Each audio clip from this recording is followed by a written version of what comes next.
living sober, busy living sober, busy living sober. It's episode 402. Here we go. I'm wearing my Feliz Navidad shirt if you're watching me on YouTube, or if you want to watch me on YouTube, I'm wearing Feliz Navidad. It's kind of fun because here we are. We're on the precipice. It's coming. Christmas is coming.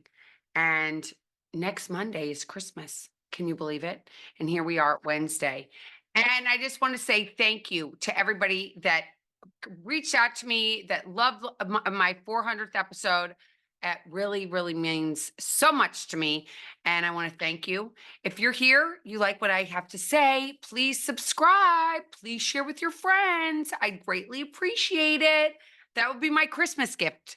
Bizzy's Christmas gift would be for you to subscribe to my channel or tell somebody else about it. Oh my gosh, I hope everybody's ready. I hope everybody's feeling good right now, whether or not you're Christian or not. It's a day off of work and it's emotional. It's family time. What do we do? How do we make it? How do we go through this time and feel like, oh my gosh, at the end of it, I'm going to be okay? Well, I'm going to tell you this. For better or worse, for worse, I had the opportunity to be with family this past weekend because my son Henry, as most of you know, graduated from Georgia Tech. So we all came together. And as much anxiety that I had prior to going, I put some tools into play that helped me manage through my expectations, my worry, my fears. I ended up doing a lot of meditations. On the plane, I meditated. I downloaded a meditation before I even got to where I was going. I thought, oh my gosh, before I get on the plane, I have to have a meditation. And I actually did a 45-minute one that was from Deepak Chopra. It's free on YouTube. I'll put the link in here in the description if you want to download it yourself. But I ended up using that tool was a way to get myself centered while I was on the plane so I could be in a place where I was like, oh my gosh, I'm going to be okay. I'm just going to breathe through this. Deepak, of course, gave me a bunch of tools that were amazing as well, which were like being in the moment, breathing. Breathing is huge, you guys. We take it for granted. We're like, well, I'm breathing or I wouldn't be alive, obviously. But really taking the time to go,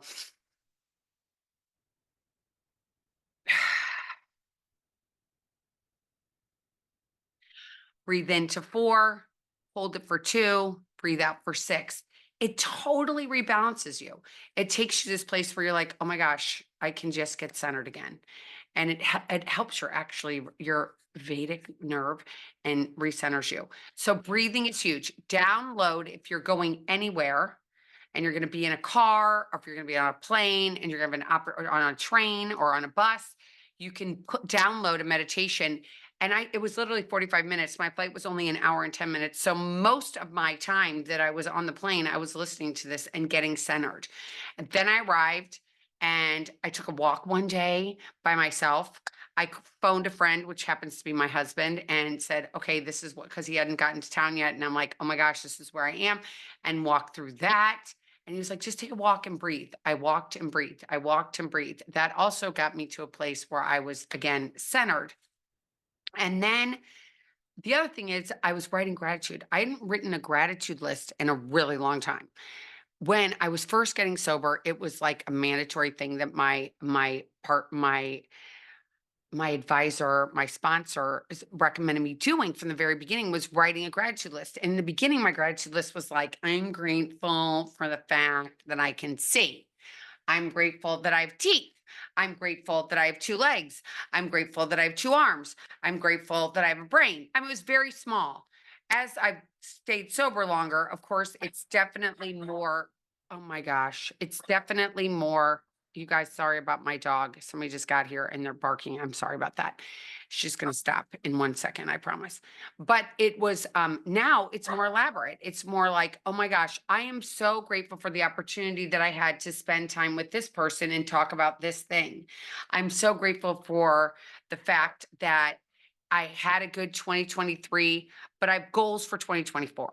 I have places that I can go and places that I can look forward to in the future, which is always a great place to have gratitude, is to go to that place of like, oh my gosh, this isn't forever. Nothing is forever. Everything is ever changing. Everything is ever evolving. We think that things are going to stay like this forever, but they never do. Everything changes. Everything changes. And you might say, oh my gosh, I know, but I don't like change. I hate change. It's horrible. I get it. I get it. I hate change too. But the reality is this: I'm not going to do anything to stop it, right? Because we get older, we get more wrinkles. I'm getting more wrinkles, of course. Kids get older, people pass. We have so many things that change. Nothing, the only thing that is constant is change. And so we have to get to this place where somebody I know said, you put a helmet on. I mean, reality is that everything's going to change. Nothing's going to stay this way. Everything's going to be ever evolving.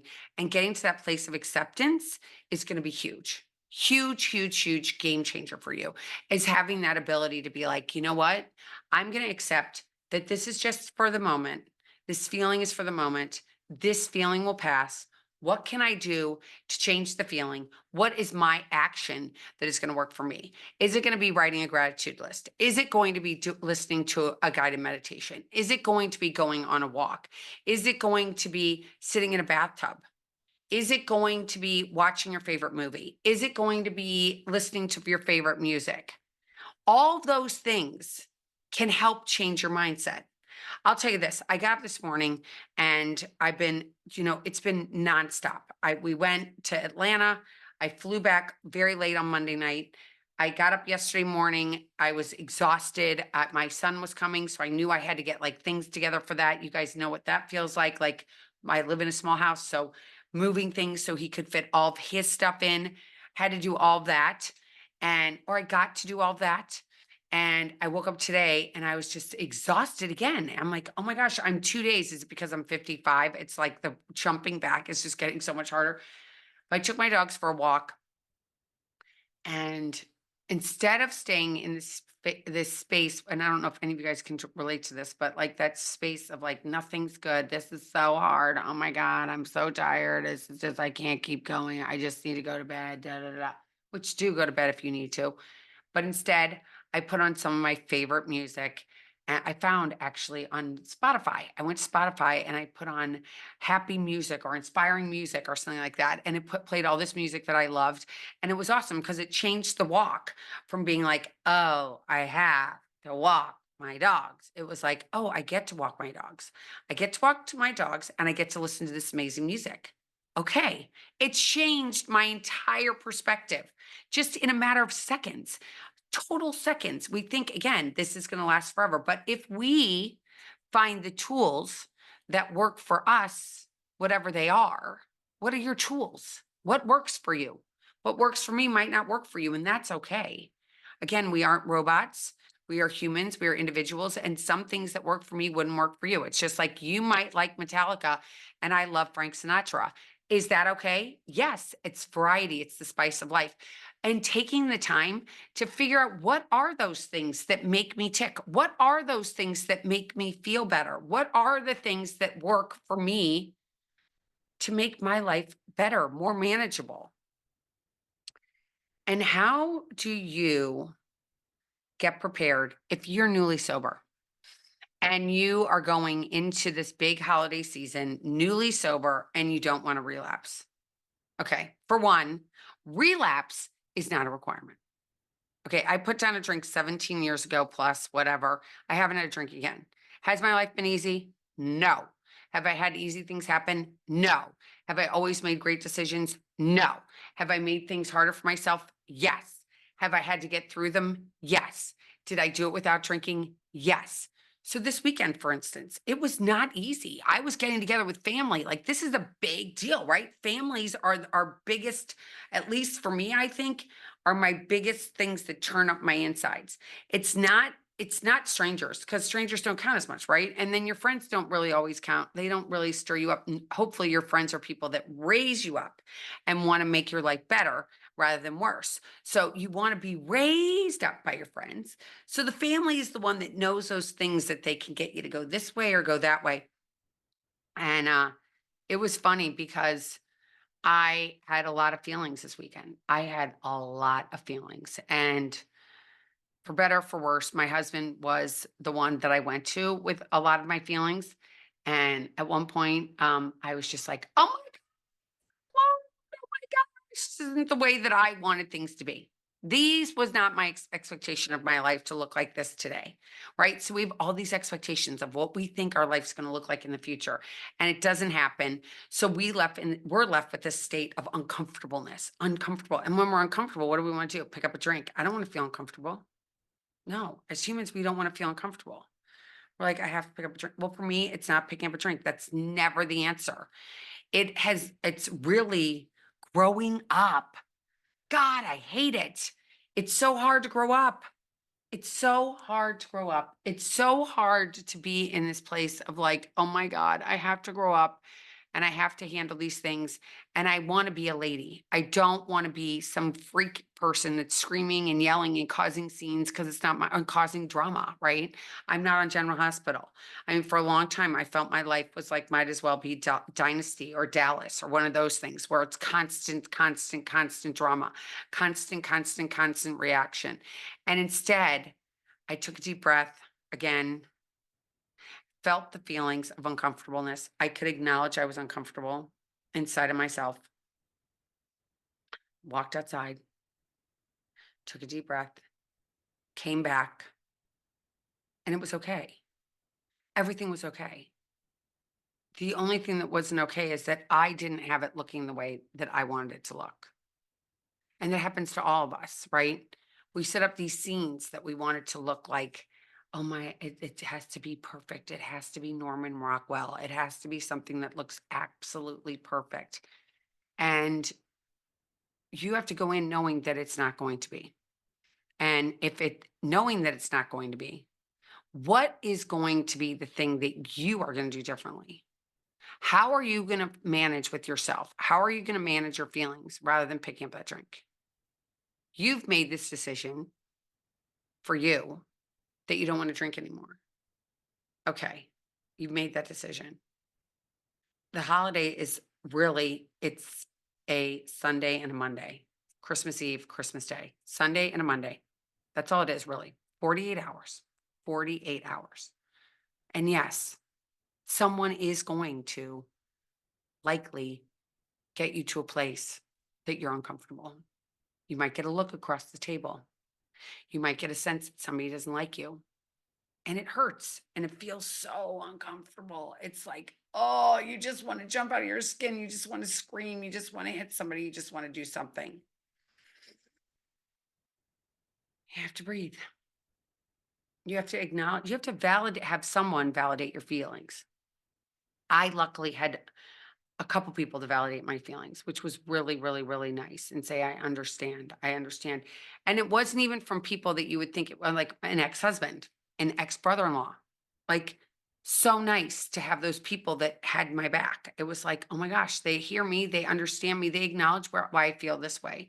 That's one of the biggest things is getting somebody to say, I validate you. I validate you. I validate your feelings. I understand why that you feel this way.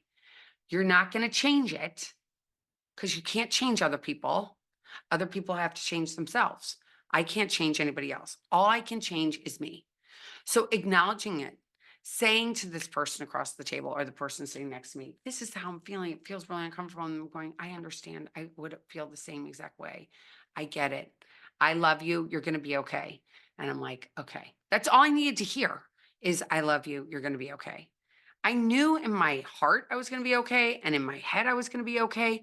But it still hurts, right? It still hurts when you feel dissed or you feel like somebody doesn't like you. It hurts so much. You're like, wait a minute, you don't like me? We want everybody to like us. At least I do. The older I get, the more I'm growing up and realizing that that's not the case. It doesn't matter. Not everybody's going to like me. It's okay. And what am I going to do with that? Okay, I've got to move forward and I might have to pivot, and might have to turn and start talking to somebody else. I might have to walk away from a table and go put myself somewhere else for a little bit. Making sure you have the drink that you like. That is also huge. I always, I went to this party and they had club soda. That was it. They also had lemonade. It was very, very sweet. And I was like, no, no, no, no, no. That's not my thing. But I would love to have some sparkling water with a lemon. That's my stuff. That's my jam. That's what I love. But what do you love? What is your favorite drink to drink? I've been doing mocktails. I just made these adorable ice cubes if you didn't see them. And I poured some cranberry juice in it, put some fresh cranberries and a sprig of rosemary, and it looks so cute. And that's what I put in my drink. And it just made me feel like when I'm at home, that's what I can do. When I go out, it's again last night I went to an art opening and I ended up, getting a sparkling water in a pretty wine glass with some lemon. And it was delicious. And it's exactly what I wanted. It's always making sure that you're taking care of yourself. And you're like, wait a minute, I'm not supposed to take care of myself. I'm supposed to take care of everybody else. Well, the reality is if you don't take care of you, no one else will. Okay, I'm sorry. We're grown-ups. Mom's not gonna take care of us anymore. Dad's not gonna take care of us anymore. We have to take care of ourselves. We have to self-soothe. We have to find out what it is that we like, that makes us tick, that makes us go to the next level of feeling okay in our skin. I want you to take that time. And you don't wanna relapse. So what is going to be your plan?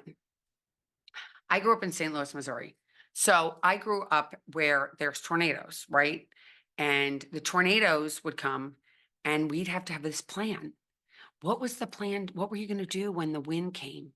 What were you going to do when the alarms came off? What are you supposed to do? And we had a whole drill we had to do, right? You have to climb underneath the desk. You have to close the door. You got to do certain things to ensure your safety. When there's a fire, they have fire drills. After my first wedding, we went and stayed in a hotel and they pulled the fire drill. So we had to go to the lobby. It was crazy. But having that, what is your drill? What is your plan to go into this holiday season? Where is have you worked through your drill? What does your drill look like? How's your escape plan? How are you going to self-soothe? How are you going to make sure you're comfortable? What does your plan look like? And if you have a plan, which I hope you do, or maybe you'll work on it between now and Sunday, is who's your partner in crime? Who's got your back no matter what? When I was first getting sober, because I've been in a 12-step program for this whole time, I've always had a sponsor. So I can call my sponsor and say, hey, this is what's going on right now. Can you help me? Making sure you have that person in your phone. Who are you going to call? Who's your phone a friend? Remember that show? I think it's still on. It's like something a millionaire. I can't remember the name of it. Something millionaire. And Regis Philbin was on it. And one of the questions you got to the end and you could phone a friend and say, what's the answer to this question? Can you help me? I need to phone a friend. Having a phone a friend for you in your personal life, everywhere you go, is so important. You're like, what? I don't need a phone a friend. Yes, you do. You need somebody that you can call and say, I'm getting through this. This is what's going on. This is what this person did. This is what this person did. Can you believe it? Oh my gosh. Okay, can I make it? Yeah, you can make it. Your phone a friend will say, yeah, I got you. I got you. I got you. You're going to be fine. You're going to be fine. Just keep walking. Get some dessert. Get some dessert too. I just tell you, right now, there'll be Christmas cookies. There'll be all sorts of desserts. Go have a dessert. I'm not proposing that you like obviously put on weight or and any of the rest of that, but doing this during this time is I'm giving you the green light. Go get some sugar. It makes you feel better. It will take care of your tummy. It'll take care of your head. It'll give you a little bit of, a little energy. And when you're feeling anxious and you're feeling terrible, self-soothe like that way. Or maybe your thing is having meat or protein, or maybe your thing is having vegetables. Whatever it is that soothes you and makes you feel good, do it. Do it. Holding your tongue. There was this thing that we had. Um, it was restraint of tongue and pen. I learned that in my 12-step program. Does it need to be said? Does it need to be said now? And does it need to be said by me? And thinking before you speak is huge. There is so much animosity. There's so much friction right now in the world. There's so much darkness. And you might have big beliefs. I have huge beliefs. Okay, I do. They're just huge inside of me. And somebody in my family has the exact opposite beliefs as I do. Someone I love more than anything in the whole world has different beliefs than me. And that person is like, I didn't want to be triggered. And so I just took a deep breath every time something would come up and this person would have to give their whatever their opinion and I'd have to listen to it. I don't have to react. I don't have to react. You're like, yes, I do. They just triggered me. They just hurt me. They just did something to me. No, no. Take a deep breath. Listen. Have the grace and the respect to go, okay, they have a different belief than me. Inside of you, you're like, they're crazy. No idea what they're talking about. It's okay. People having opinions is like people breathing. Everybody has an opinion. And it's just not getting triggered by someone else's that is different than yours. Don't worry about it. Don't worry about it. Let them be. Let them have their belief. Let them be who they are. It doesn't mean anything's changing with you. You just have to listen. Go, I hear you. Okay. Thank you. You don't have to necessarily go back with a rebuttal. You don't have to go and sell your belief onto them because that's not going to make anything better, especially during this time. Maybe when it's a Sunday in the middle of February and you have nothing going on and you're like, I want to delve deeper into this conversation with this person, call them at a different time. Not when everybody's sitting around the table and not when it's the holidays, because you want to have it be festive. You want to feel like this is our time to feel good, for better or for worse. This is the time to be like, oh my gosh, I have so much gratitude for who I am, for being in this family, for being in this group, for the love that is here. I am so grateful. I am so grateful. People are people. People are going to change. Things are going to change. Family doesn't really change. I mean, obviously, you get divorced, you get remarried, you might have more people in your family, but those family, that other family you've had so long, it's so funny. I said to my ex-husband at one point, we're always going to be a family, even if we don't live in the same house. And he's like, yeah, you're right. And it's always going to be that. We always are going to have 3 children together forever and ever and ever. That's never going to change. I will always respect him and always have love and care for him in my heart because he's the father of my kids forever. It might not be, again, Norman Rockwell or something idyllic you see on TV, but it works. It is what it is. We've managed and we've pivoted and we've done certain things and we just have this mutual, I think, mutual respect for each other for the first time that is just so rich. And I could never have written it this way. I could never have made it happen like this. You know, God is so good. God is so good. And having this in my heart and knowing in my heart that everything is exactly the way it's supposed to be has given me such grace and such joy. It's so empowering to know that I can't change somebody else. All I can change is me. All I can do is take the time to figure out what makes me tick. Who am I? It's okay that not everybody likes you. It's okay that things don't look the way they're supposed to look. Again, air quotes if you're not watching this. Um,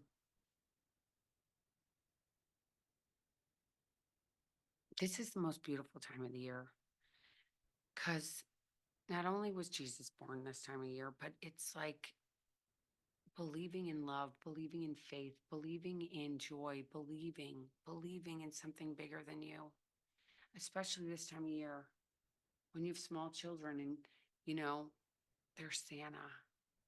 And Santa isn't just material for me. Santa is like believing in something you can't see, you can't touch, you can't, well, I can feel God sometimes, I have to be honest.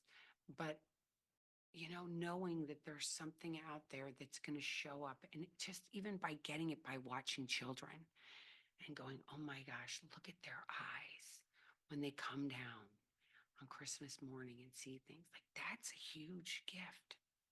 It's like they're in the innocence. Like we were all innocent like that one time. We all woke up in the morning and went downstairs and thought, oh my gosh, Santa was here. But you didn't hear him. You didn't see him, but you knew he was there. That's like the first steps to faith we could have as a kid. It's going, oh my gosh, I made this list and Santa came. Oh my gosh, I can have hope. I can believe. And it might not happen in our regular lives as instantaneous as Christmas does, but things happen. Magic is happening everywhere. If we're awake and alive, we can see it. When we're sober, we can see it. We aren't in the darkness anymore. We're in the light. We can see these things that we're like, wow, did you see that? Sitting back and watching and being a voyeur in your own life. I don't mean being a voyeur on this stupid phone thing on social media. Boring. Hello. It's so sad. These companies have tricked us that all we need to do is watch these things, and our kids only have, you know, attention span of like a teeny tiny second. And but taking the time this holiday season, put down the social media. Enjoy the people around you. Watch. Watch. Take your ego out of it. Take your expectations out of it. Take your thoughts out of it. Take your like what you believe to be right and what's wrong out of it. Take your judgment out of it. Just be there and just believe and watch the joy around you. Watch the joy. Give someone a hug. I'm a big hugger, and when you hug someone, it feels so good. You're like, oh my gosh, that feels like magic. And it is. I want to read you something. It's from the book Alcoholics Anonymous because it's one of my favorite things, and it's helped me for so, so, so long. And it's on page 417. And it says, and acceptance is the answer to all my problems today. When I'm disturbed, it is because I find some person, place, thing, or situation, some fact of my life unacceptable to me. And I can find no serenity until I accept that person, place, thing, or situation as being exactly the way it is supposed to be at this moment. Nothing, absolutely nothing happens in God's world by mistake. Until I could accept my alcoholism, my relationship with alcohol as being what it was, a problem in my life, I could not stay sober until I could understand and accept that I have a problem with alcohol, that I want to change. Until I could do that, I couldn't stay sober. Unless I accept life completely on life's terms, I cannot be happy. I need to concentrate not so much on what needs to be changed in the world as on what needs to be changed in me and in my attitudes. Isn't that beautiful? Again, that's on Alcoholics Anonymous, page 417. The book, it's a big blue book. Here it is. It's in like, I have a big one with big font. Having that in my life has been a game changer, especially when I'm going through hard times. Hard times, we've got to pull out more and during hard times, we have to pull out more ammo. We have to pull out more planning. We have to be more strategic about how we're going to go about life, especially when we're feeling vulnerable and we're feeling like out of control and that things aren't happening the way we want them to look like. We have fear. Change is happening in front of us and we can't do anything to stop it. Accepting it. Accepting it. I didn't cause it. I can't change it. It is this way. All I can do is my side and take care of me. That's it. That's it. That's all I can do is take care of me and know that everything's going to work out the exact way it's supposed to.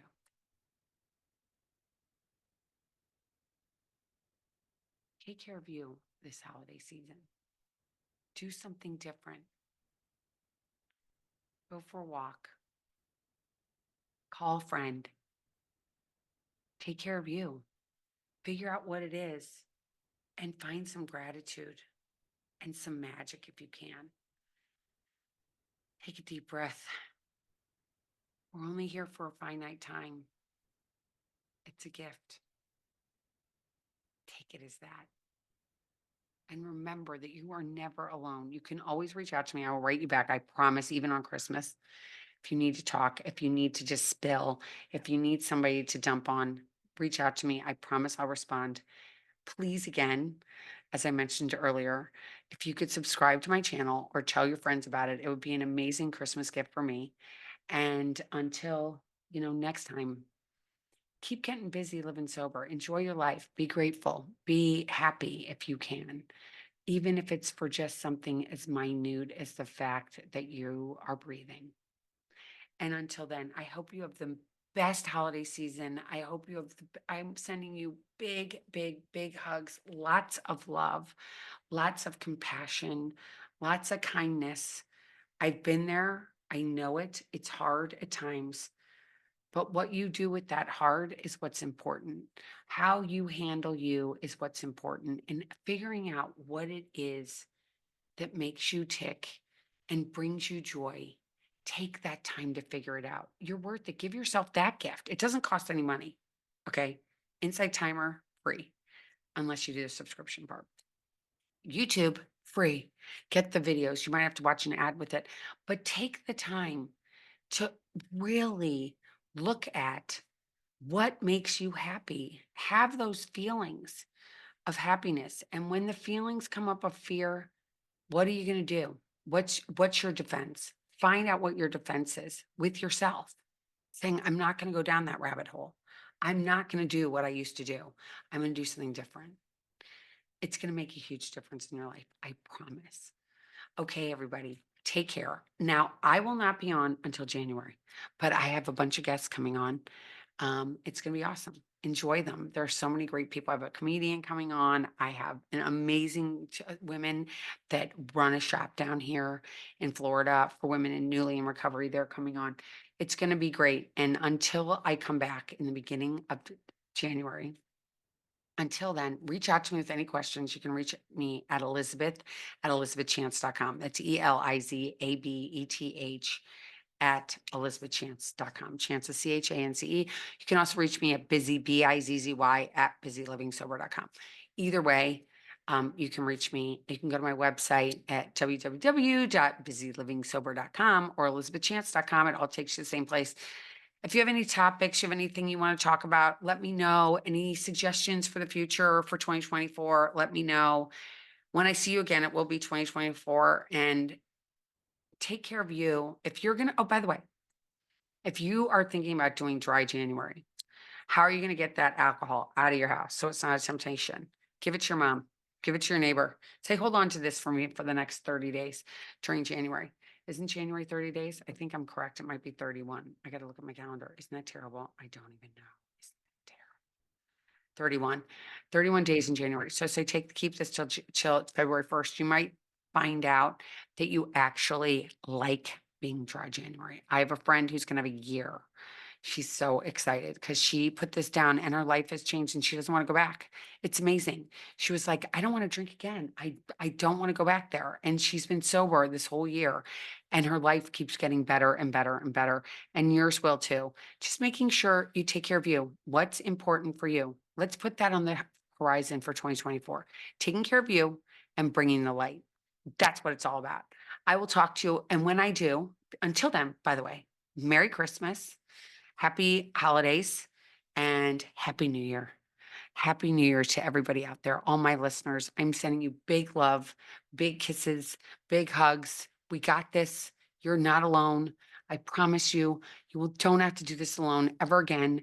I will reach out to you anytime you need to phone a friend. Let me know and take care. And sending big love and big deep breaths and big